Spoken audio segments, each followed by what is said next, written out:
Hi, this is James Jokum, host of Webcomics Reviews and Interviews. Today we're sitting with Russel Nohety, USA best-selling author. So sit back, relax, and let the Geek Fest begin. That's when I go? That's when you go.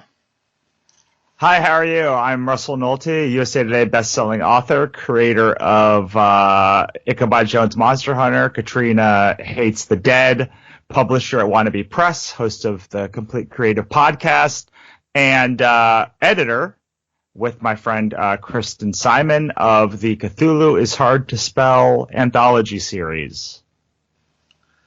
Cool. So how are you doing today? I'm doing great. I'm excited. We have this big launch for the Cthulhu book coming up, and I am amped. I'm excited. I think it's our best anthology we've ever done, and I cannot wait until it actually goes live so I can share it with everybody. Depending on how That's you want correct. How successful have the other campaigns been? Well, the first Cthulhu book did $39,246. In total, I've raised $140,000 on Kickstarter across those 10 projects, and I've had two other projects go more than $25,000, and then another project hit 16, and another project hit almost 10. So I'm pretty successful on the platform. Between that and conventions, that's how I make my living. Okay, let's go with conventions first. When you go to a convention, how do you prepare for it?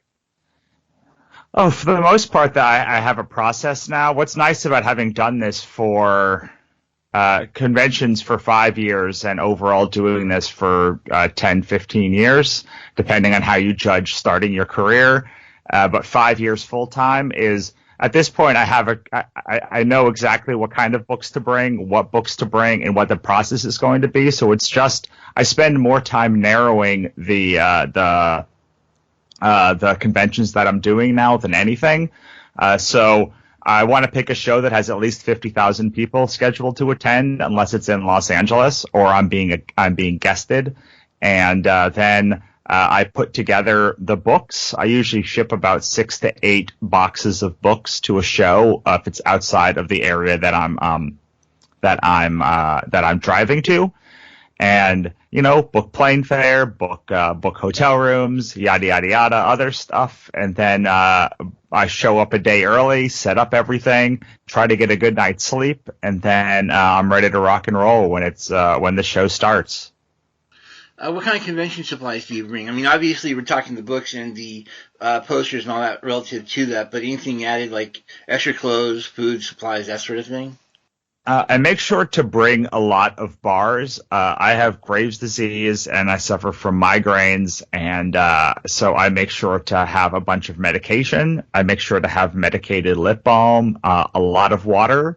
So if I'm here, if I'm in LA, I go to the store and pick up some jugs of water. But even when I'm somewhere else, I'll go to a CVS or Walgreens or something. I'm away from the airport and pick up 2 jugs of water. That's really the most important thing, is to stay hydrated and make sure your lips get chapped. So I'd like to get them the medicated lip balm, and then I also get a bag of Halls, the cough drops, because the menthol in them helps your throat not get all scratchy.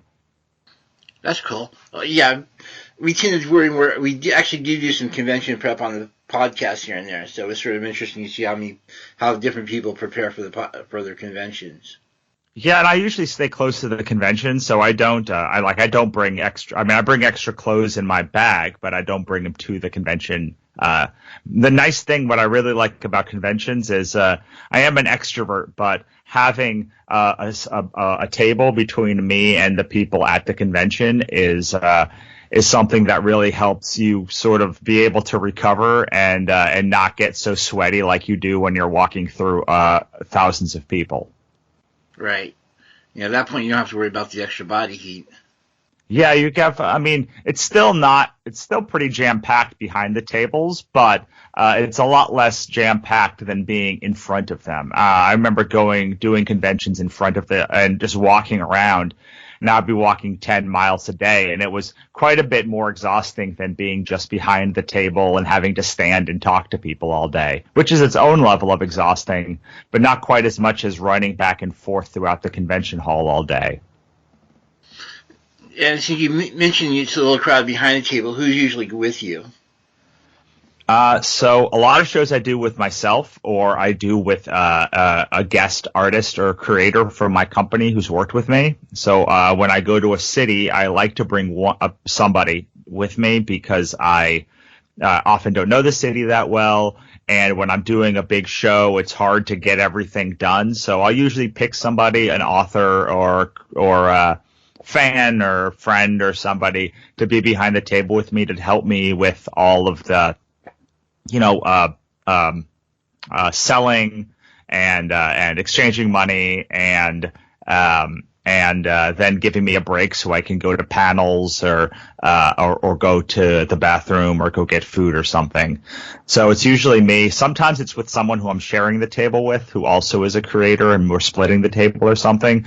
But usually at this point, it's somebody who I'm bringing in who's local to help me run the booth. Cool. So it's usually, how big is your company in terms of just you and the creators, or do you have interns or anything like that?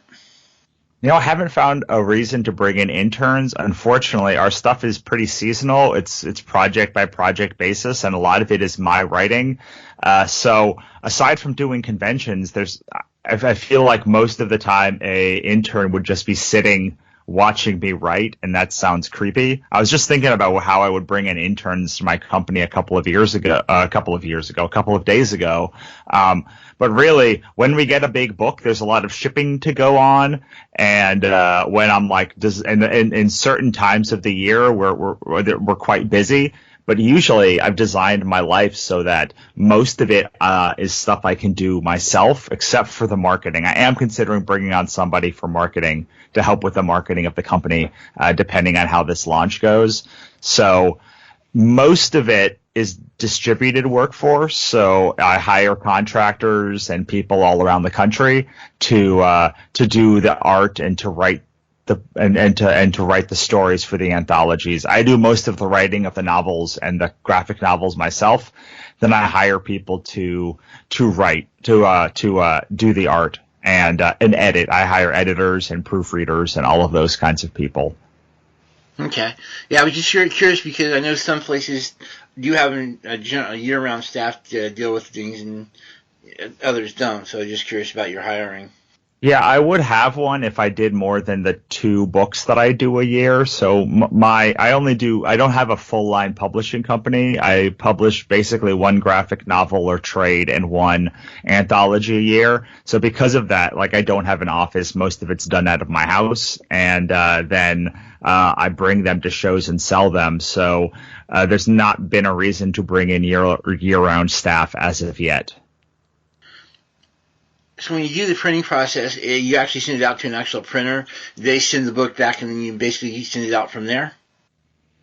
Yeah, pretty much. I mean, it depends on the book. A lot of our books, a lot of our novels, we do print on demand. So we'll do it through Ingram Spark or CreateSpace or Kindle Direct Publishing or Kablam sometimes, very rarely, or another like RA Comics Direct or our Comic Wellspring. But when it comes to comics, unless we're doing a short run like 50 or 100 for a specific show, yeah, we're going to China or Korea or Thailand or big or an offset printer in the U.S. or Canada to do 1,000, 2,000 unit runs. And that's mostly because we print in hardcover, and hardcover it's not economical unless you're printing a couple thousand units of your book. Do any of the places you go to do hardcover? I mean, I know CreateSpace and KDP don't, but about Ingram Spark. Ingram does short run. I mean, some of the printers will do a short run of hardcover, but it's just prohibitively expensive. If you want to get a good price on hardcover, you need to probably not go in and not use a U.S. based company and print in 1,000 probably 2,000 to 3,000 units is probably the minimum to get a good price on hardcover. And if you can, you want to print multiple books at the same time. So whenever I print hardcover, I try to print at least 2 books at once. So I'll print the volume 1 and volume 2 of the Cthulhu book, or I'll print a couple of our graphic novels at the same time just to get prices down. Okay. First off, just because I'm a nice guy, you might want to check out Lulu, because they also do hardcover as well. Yeah, my recommendation is to not, if you're not going to print at a couple of thousand units, it's not worth it to do hardcover because the pricing is going to be at least $15. But I have looked at Lulu, and Lulu does have very good quality for their art books. Probably the best if you're going to do color.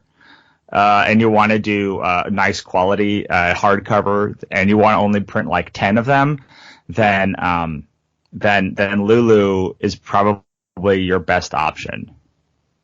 Yeah, I mean, I was also looking at the basically looking at them also as a print-on-demand situation. But yeah,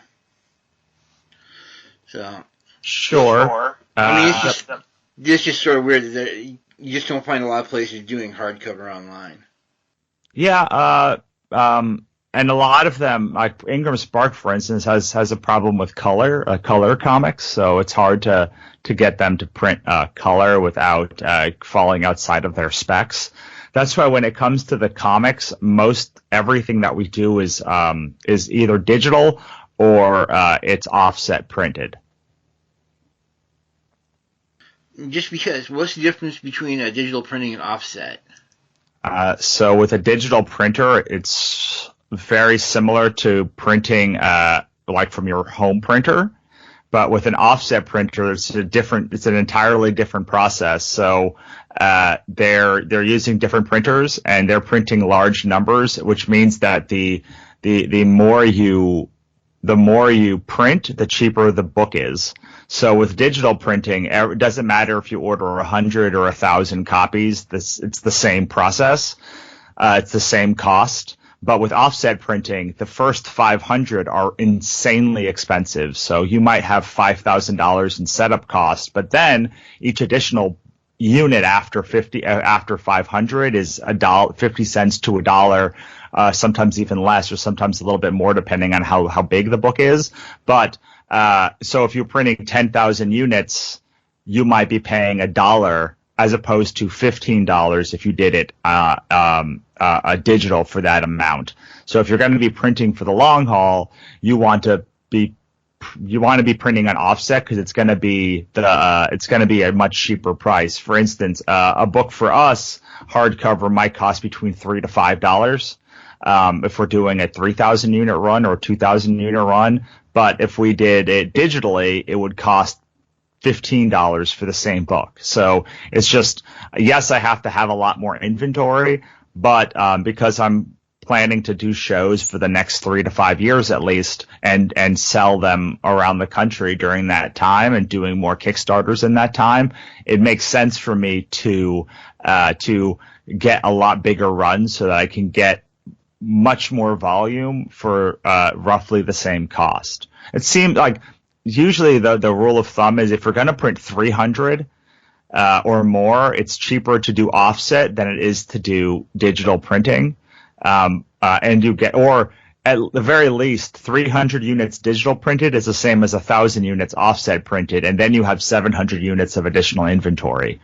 Unfortunately, most people don't have the capital to be able to print at that number. And it was very hard for me at first. That's why we started using Kickstarter 2014.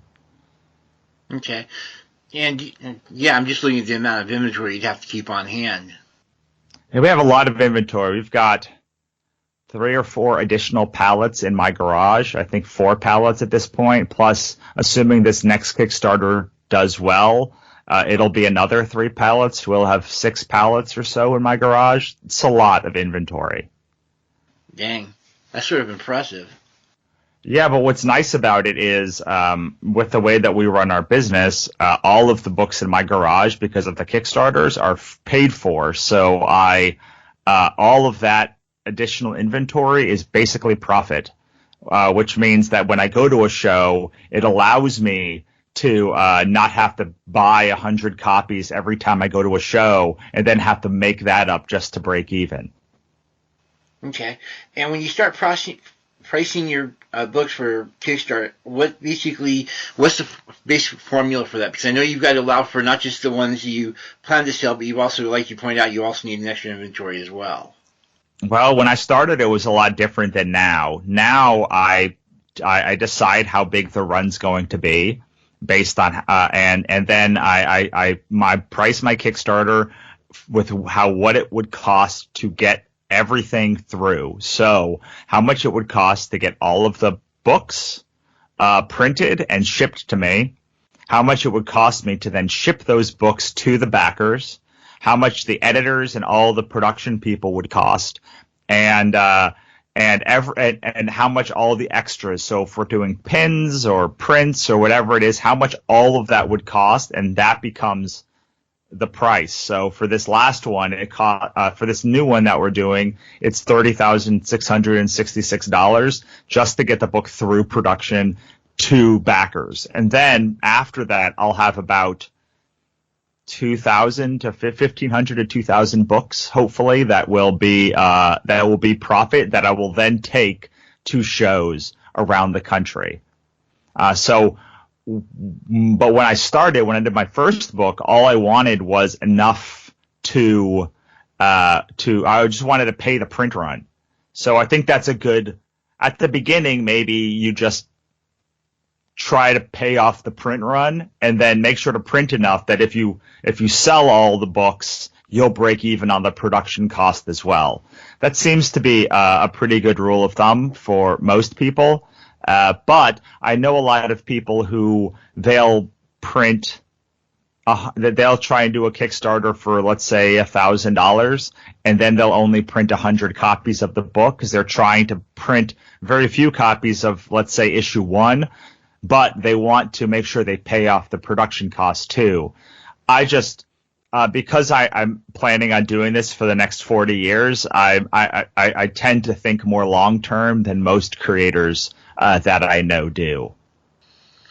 So summing up, so you're basically looking at more at the wholesale price and banking off of that rather than the actual profit, the total retail price of the book. Yeah, well, it's not even the wholesale price. It's just the price that my printer charges me to make the book. So wholesale price is how much you sell to wholesalers for. It's usually 50% of retail price, and then retail price is retail price. It's the price that you see on the box. So for our hardcovers, we price them at between $30 and $40. The soft covers usually price at $20, and then single issues. We normally don't do single issues, but the ebooks are somewhere between $5 and $10.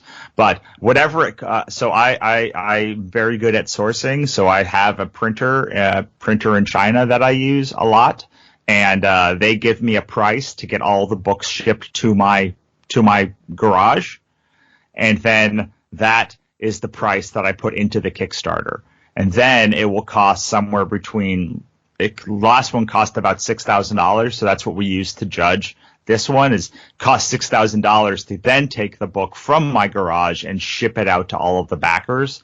And then it cost an amount of, then I hired an editor and over 70 creators to plus a cover artist to be on this book. So I have to pay them. And then I have to pay Kickstarter, and all of those little pieces are what go into my budget. But I've been doing this a long time and I've had good success. I don't necessarily think that a person who's doing their first Kickstarter should do that, especially if they haven't built an audience yet. And of course, that's cool. I mean, basically, when I said wholesale, I wasn't necessarily looking at two wholesalers. I was looking at basically more your personal cost rather than worrying about the cost of when you actually sell the book. So whatever that's worth. Yeah, you have to decide how much you need to sell the book for in order to be able to make the money you need too. So for us, $30, because we have a pretty small market, the $30 becomes the price a really good price for us. And it became, how do I get a book that someone will pay $30 for? So it meant doing hardcover. It meant doing, nice art print quality paper, and just making it feel really nice so that someone would think that $30 is valuable. So it's not just about deciding what the retail price is. It's deciding what the retail price is, but also figuring out how to get someone to pay that amount for it. Okay. When you have obviously, since you had a little bit of success with this, how do you build a successful campaign? So the first thing that you need to do is make sure that it's an experience. So people are coming to the nice thing about Kickstarter is that people are there to support independent creators. So your job is to make them want to support you. And part of that is making it feel like the books are big and beautiful and they're going to be amazing and that you're going to deliver on them, but also to make it feel like an experience. Most people do two things wrong. The first thing is they don't have their why, which is, why should someone back me? Why is this important? Why am I uniquely qualified to make this book? And why should you part with your money? They don't answer any of those questions. They answer the what, like, what is this book? This is the book. This is the synopsis. Here are some pages, and then that's it. And while that works for a lot of people, for some people, especially bigger name creators, it doesn't really work for the majority of people, because they want to be invested in you and they want to know why this book is important, why you're on Kickstarter, and why they should care. And the second thing they do is they start acting like a charity drive for like PBS or something, when you're supposed to make people feel good about backing you. They're supposed to make it feel like this is like a convention. You're supposed to make it feel like they're giving it's really amazing to be part of this experience. And it's not going to be a trudge throughout the campaign. They're going to get a lot out of it, and you're going to give them a bunch of cool stuff, and you're going to let them in on the process, and you're going to make them feel good.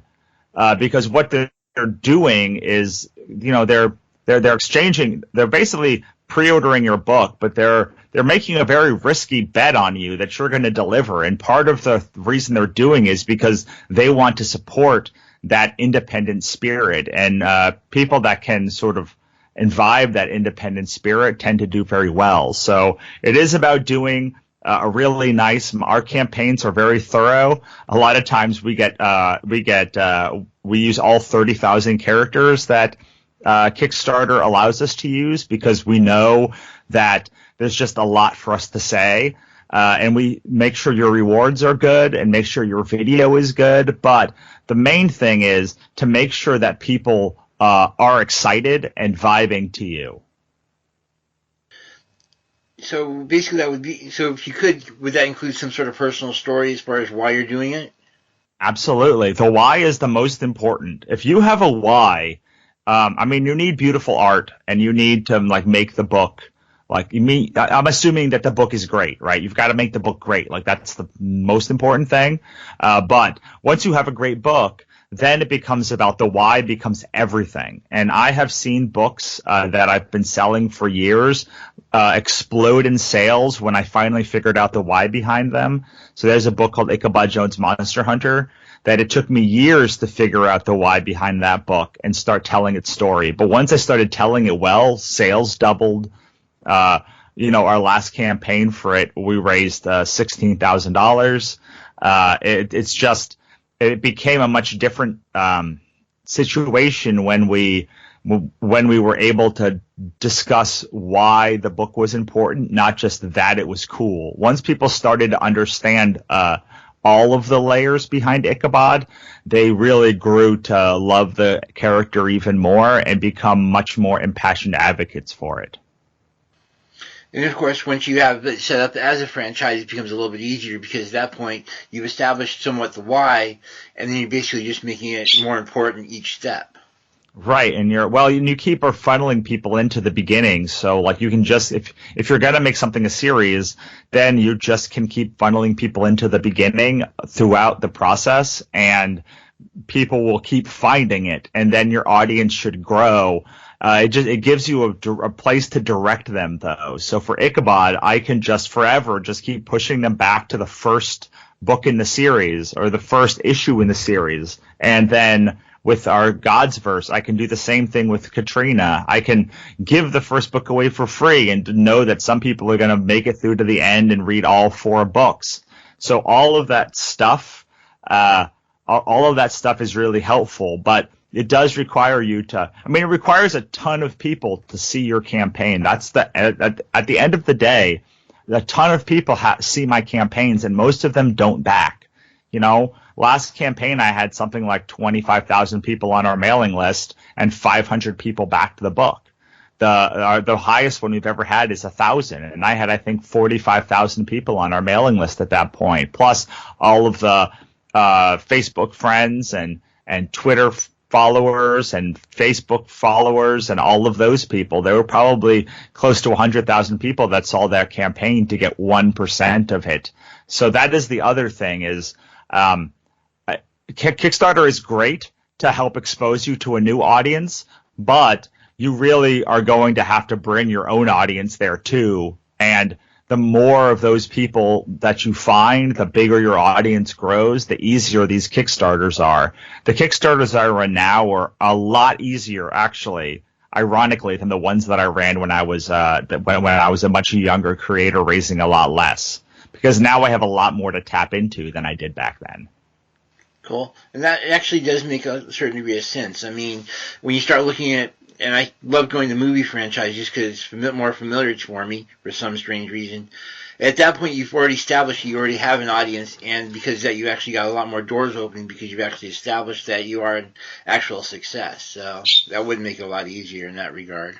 Right. Just look at the first Iron Man movie compared to the last Endgame movie as far as box office goes. It was, so many more people were ready for that last movie than the first movie, and it's because they spent 10 years growing the audience, growing the franchises, getting people excited, telling people why they should see it, and they just, every time a new movie came out, it built on the ethos, and it built on the foundation that they laid before it. And of course, the other fun question is when you are starting to establish the Kickstarter, how do you establish the separate tiers for that? I think that there's 4 main tiers. I think it's 4. Maybe it's 5, but I'll go through them really quick. The first is you should have a preview on your page for free that they could sign up for your mailing list to get. So click here and get and download the first 7 pages of the book or something like that, so that they can see what they get. Almost no campaigns offer a free preview, and I think that's a shame. But then once you have the free tier out, I really like having a $1 tier. A lot of people don't, but my goal is to, remember, I'm thinking of 5 years ahead. So my goal is to take that person who spends $1 and make them someone who spends $100. And so if they don't spend that $1, they'll never spend that $100. So I want to capture them at the $1 level if they're not ready to make a long-term commitment. And then the second step is to have a digital tier. I'm going to assume we're talking about comics here. So a digital tier where the comic is $5 if it's a single issue, $10 if it's a trade.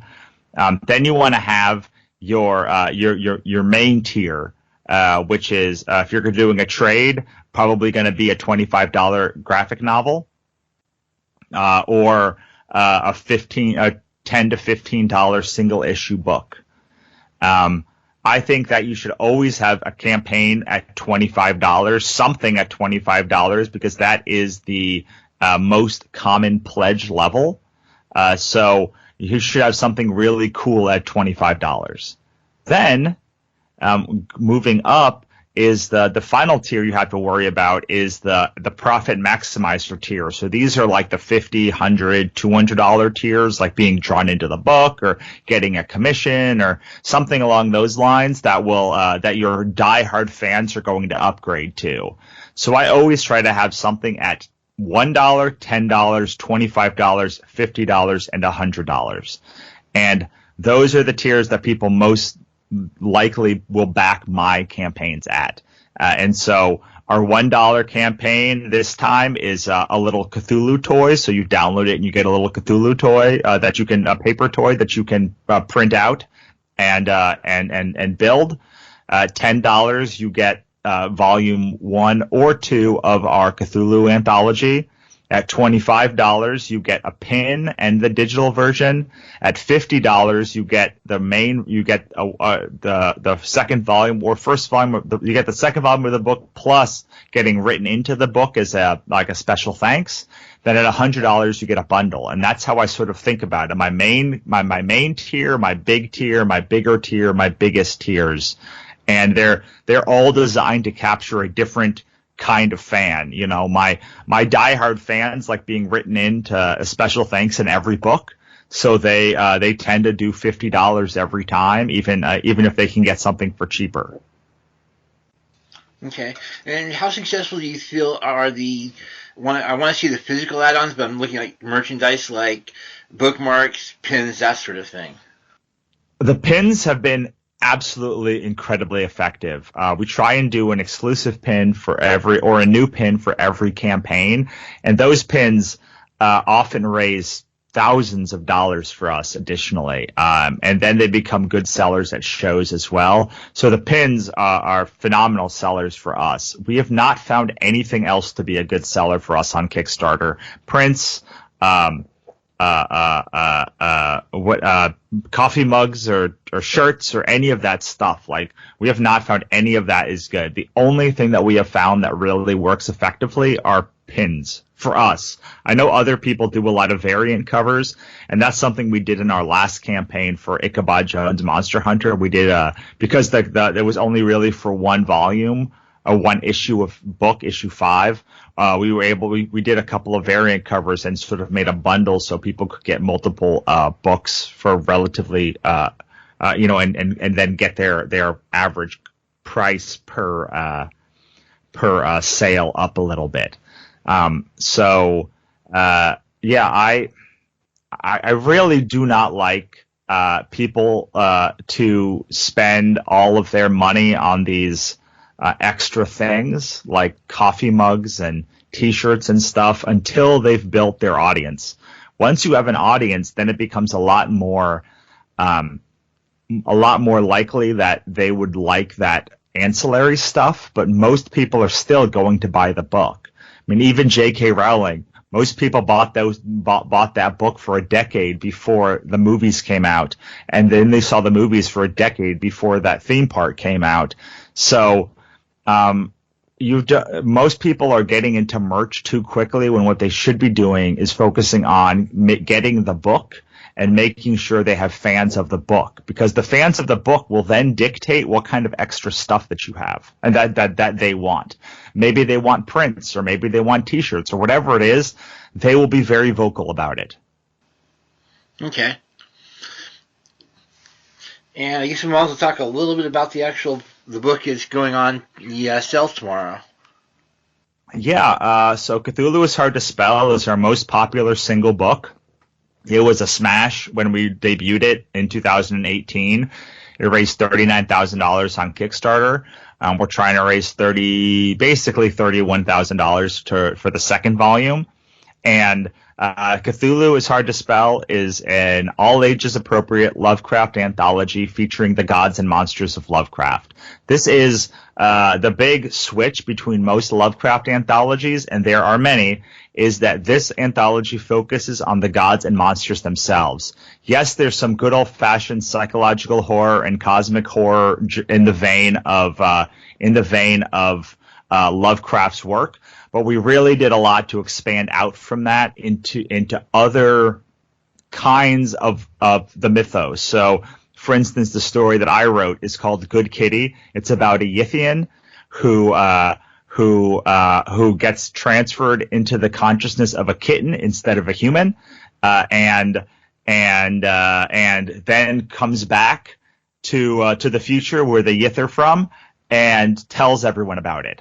So if you don't know anything about Lovecraft, that could be fun because, like, A, the story is funny. It's amazing character designs by Eric Lervold, and there's kitties in it too.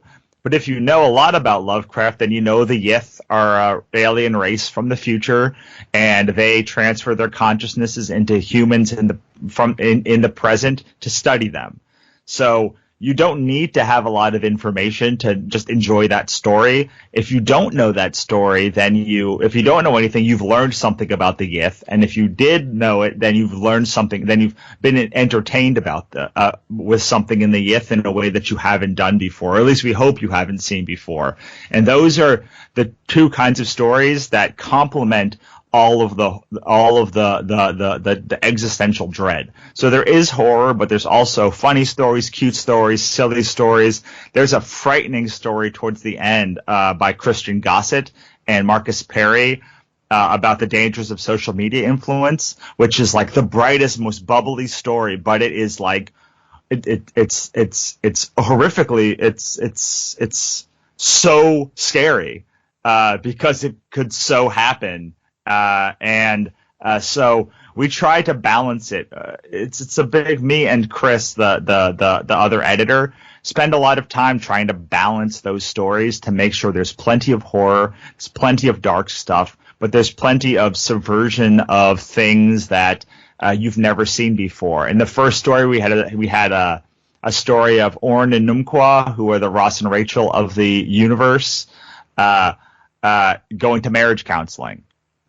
So there's all sorts of those kind of stories, plus the psychological horror that Lovecraft fans enjoy. And I've been very pleased with the reception of hardcore Lovecraft fans who've said that someone I just saw this weekend said, I usually love my Lovecraft a little darker than this. Like I like it on the serious side, but I was pleasantly surprised with how much I liked this anthology. And so I was very happy. I'm very happy with how it came out.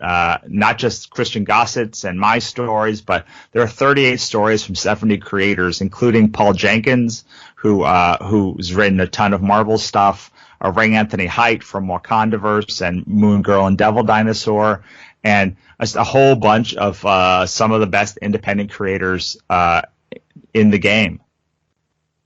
Three stories I thought stood out for me would have been Nightmare and the Night Gaunts, just because it had a neat little twist there at the end. Yeah, that was great. That's Matt Kund. I've known him for years, and one of the things I love about anthologies is being able to work with people who you've been friends with for a long time and watch them grow and just deliver really fantastic stories. So that's one that I thought was wonderful too. A good mix of the horror plus the comedy I thought was How the Dark Lord Hastur Conquered the World. Oh yeah, that's another one of my favorites. So Johnny C. and Kara Stemo wrote a story called oh my God, How the Dark. I forget what it was called in the first anthology, but they did a story in the first anthology about how to summon the Dark Lord Hastur. That's how. So the first one was about summoning him, and this one was about him taking over. And I just thought it was I can't wait to see. I'm hoping that we can get the third one so we can see what the next thing is for this story. But yeah, I agree. I really enjoyed that one. I mean, it was just sort of cool because it has that certain level of this could actually happen in there. So that was sort of fun about it. Yeah, I really love it. I really love the beginning where he's like, "Where am I?" Because he got summoned. It happens right after the end of the first one. So he's like, Hastur's like, "Where am I?" And his little minion is like, "Earth, my lord." And he's like, "Earth, ah." And of course, he goes in and takes things over. So. Yeah, that was a lovely one. What was the third one? There were actually a couple in there. But just because I've got this thing right now for reality shows. I thought Home Hunting for the Apocalypse. Yeah, that one was so that is Abby Butler and Leanne Daniel, and that's what we're talking about when we talk about the subversion one. So you actually have like a good smattering, because Nightmare of the Night Gaunts is a very traditional Lovecraftian in how it the construction of it, and how Dark Lord Hastur summoned the world was kind of half and half comedy and drama. And then Home Hunting for the Home Hunting Apocalypse Edition is basically pure comedy, and we're talking it's sort of like Home Hunters but in the apocalypse. So it's this woman who is trying to show these this couple homes, but they're like burnt out hovels and like maximum security prisons and things like that. And I thought it was just it's such an interesting way to build out the world, and you're like, well, this would happen, like, apocalypse, you would have to probably have some sort of television or something on, and like this might be a show that you got during the apocalypse. And even if you didn't, like, you would have to have like a house, like people would have to live there, right?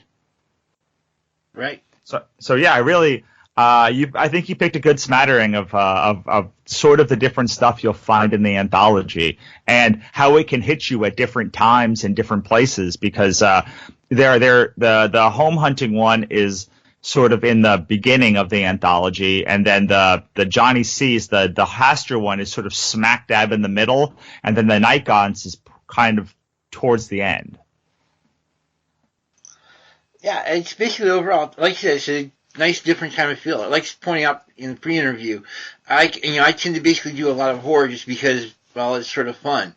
And Cthulhu is really a hard one to nail down when it comes to doing a movie of him. Yeah, it's not just hard to do a movie. It's just he's got a very high bar to entry. A lot of people want to enjoy Lovecraft or have heard of Lovecraft, but his writing is dense, and he doesn't do a good job of introducing you to his characters. So the classic example is Azathoth, like the most important god maybe of the entire pantheon, gets one paragraph in all of Lovecraft's writing, one paragraph to describe who Azathoth is. And if you don't know who Azathoth is and you read any of the other stuff, you will be completely lost. So a lot of people don't like Lovecraft because of that high barrier to entry. And so we wanted to make something where you could learn all of the characters, but in a fun way. And then also mix up the way that Lovecraft writes a little is because he wrote for pulps. A lot of his stories were done in that pulp very similar way, right? It was weird guy or girl goes to weird town, finds weird cult, trying to resurrect weird god, and then chaos ensues.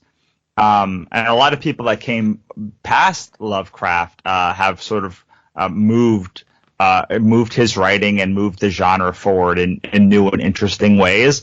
But I think that those two things really make Lovecraft dense. And if you can get dense and have a high barrier to entry, and if I can do nothing else but help people appreciate Lovecraft by honing sort of more lower barrier to entry books that fans can love but also newbies can relate to, then I feel like I'll have done my job. And that is what we're trying to do. We're always trying to balance.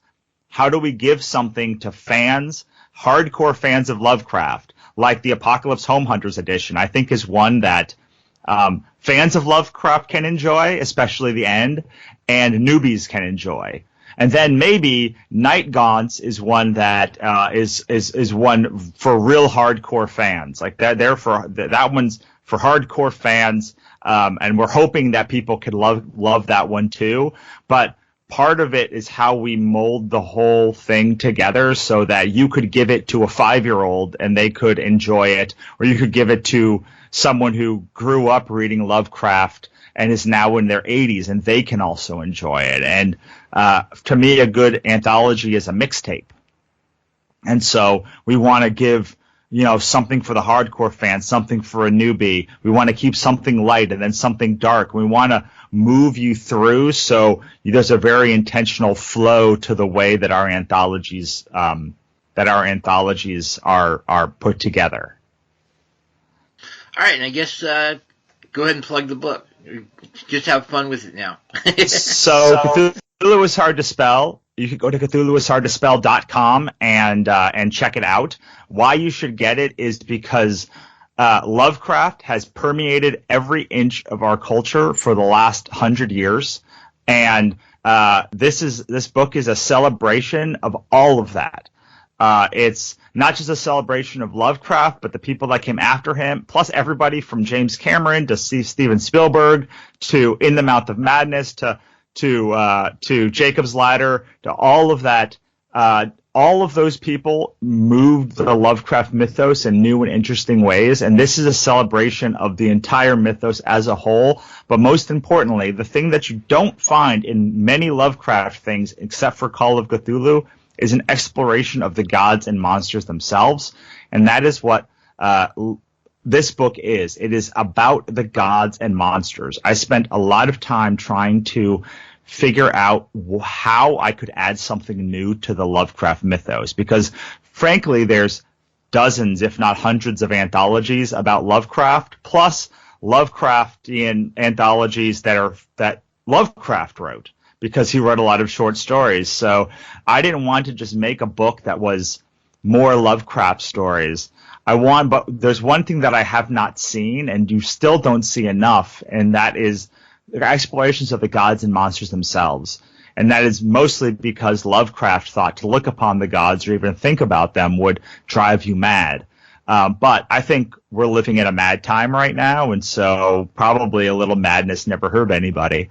And so this book really does. It subverts. It gives you some real awesome old-fashioned Lovecraft. It does that over the 2 volumes. We also retell many of Lovecraft's stories faithfully. Also, we spin some on their heads, and we use the characters in new and interesting ways, which are always true to the characters, but maybe hopefully in ways you've never seen before. So Cthulhu is Hard to Spell is live on Kickstarter now. We have an awesome enamel pin along with the book. That's my favorite reward. That's $60. It's a building blocks. It's got both elder signs on it, so you can get double the protection. It has both the tree branch that Lovecraft used and the star that became more popular with Call of Cthulhu. But I mean, it's the best anthology we've done. I can't say it's the best book I've ever made, because we've made some amazing books, but I definitely think the quality level has risen just like it did last time and the time before it. And I'm just so proud of this book. And if you love Lovecraft, I highly recommend it, because it's pretty much a love letter to Lovecraft from people who love Lovecraft and have been influenced by him to people who love Lovecraft. And it is all ages appropriate, which means that while we do tell some stories that are advanced, there's no sex, blood, cursing, or any violence you would not see on Saturday morning cartoons.